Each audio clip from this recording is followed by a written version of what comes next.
حکوومەت یارێمی کوردستان لە ڕێکردنەوەی نووسنگەی پاسپۆرتەوە ڕێگای دووری وڵاتیانی چەمچەماڵ بۆ ناوەندی پارێزگای سلێمانی نزیک دەکاتەوە. لە مەراسیمیکردنەوەی نووسنگەی پاسپۆرتی چەمچەماڵدا وەزیری ناوخۆ بریکارەکەی جەختیان کردەوە کردنەوەی ئەو نووسنگەیە بۆ خزمەتکردنی کە سوکاری شەیدان و ئەنفالکراوانە. هاتوون بۆ ئەوەی کە بەشێک لەو خزمەت گوزاریانەی کە لە وەزارەتی ناوخۆ پێشکەش بە هاوڵاتیان دەکرێت ئەویش دروستکردن و دەرهێنانی پاسپۆرتە. ئەو دەسەڵاتە نەکەر شۆڕ بکەینەوە و بگوازینەوە بۆ پارێزگا و قەزاکان، بەڵکو خودی فەرمانگەکانیش لە پارێزگاوە بگوازینەوە بۆ قەزایەکان. قەزای چەمچەماڵ قەزایەکی زۆر گرنگە لە ڕووی ژمارەی دانیشتوانەوە، ژمارەی نزیکەی 300,000 کەسی لێ دەژیتن، 9 ناحیە 440 گوند و لە هەمووشی گرنگتر زیاتر لە 7500 بنەماڵەی شەهیدان لێرن کە بەشێکی هەرە زۆریان خاوەنی چەندین کەسی ئەنفالکراون.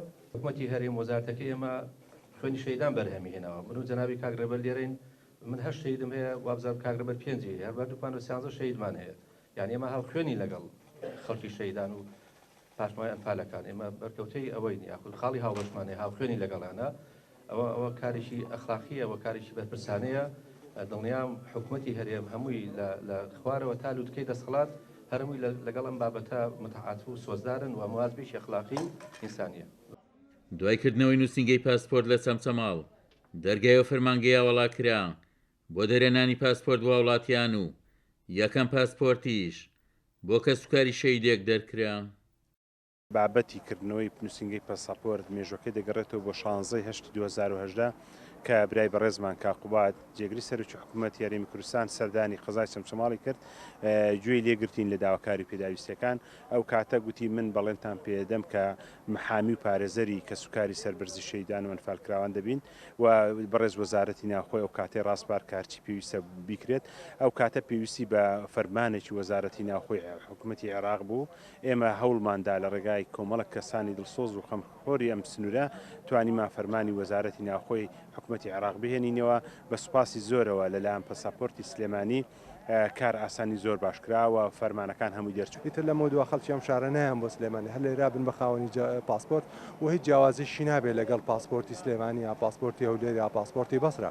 بە هەمان شێوە کارەکان لەو شارانە چۆن ئەنجامەدرێ لێرەش ئەنجامەدرێ و لێرە مەبەسمە کە تاکید لەوە بکەمەوە کە جەنابی کاقوبات تاڵەبانی و هەروەها وەزیری ناوخۆ پەرلەمانتارەکانمان لە بەغداد کاکتۆر بەرهەم هەموو ئەو بەڕێزانە قایمقامی ئەم شارە دەستیان تێکەڵ کرد بۆ ئەوەی بتوانین پێکەوە ئەم فەرمانگەیە دامەزرێنین.